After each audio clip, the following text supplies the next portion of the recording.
நமக்கோ கடவுள் பக்தி ரொம்ப அதிகம். நம்ம ஏன் வெயில்ல கஷ்டப்பட்டு வேர்வை சிந்தி உழைச்சிட்டு இருக்கணும்? நமக்கு கடவுள் படி அளப்பாருன்னு சொல்லிட்டு அவர் கையில இருந்த கோடாலியை தூக்கி எறிஞ்சிட்டு அன்னையிலிருந்து விறகு வெட்ட போறத நிப்பாட்டிட்டாரு. ஒரு கோயிலுக்கு போயிட்டு ஒரு தூண்ல சாஞ்சி உட்காந்து கடவுளே அப்படின்னு டெய்லி உட்காந்துட்டு இருந்தாராம். நாட்கள் போயிட்டே இருந்திருக்கு. ஆனா அவருக்கு சாப்பாடு கிடைச்ச பாடில்ல.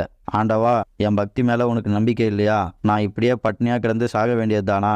அந்த 2 கால் இல்லாத நரிக்கே புலி மூலியமா உணவளிச்சியே, எனக்கு ஏன் கொடுக்கல அப்படின்னு கேட்டாராம். கொஞ்ச நேரத்துல கடவுளே நேர்ல வந்து சொன்னாராம், அந்த சம்பவத்துல இருந்து நீ பாடம் கத்துக்கணும்னா நரிக்கிட்ட இருந்து பாடம் கத்துக்க கூடாது, புலிகிட்ட இருந்து தான் பாடம் கத்துக்கணும்னு சொன்னாராம். அந்த இடத்துல பாடம் கற்பிக்கக்கூடிய இடத்துல இருக்கிறது புலி தான். அதுதான் 2 கால் என்று இயலாமையில இருக்கிற நரிக்கு உணவளிச்சதுன்னு சொன்னாராம். உண்மைதானே? நமக்கு தேவையானது எல்லாமே ஏதோ ஒரு இடத்துல இருந்து நமக்கு கிடைக்குது அப்படின்னா நமக்கு உழைக்கணும் அப்படிங்கிற எண்ணமே வராதே. வாங்குறதுல இருக்கிற மகிழ்ச்சியை விட கொடுக்கறதுல இருக்கிற மகிழ்ச்சி ரொம்பவே அதிகம். அதனால கொடுத்து பழகுவோம். குழந்தைகளை கொடுக்க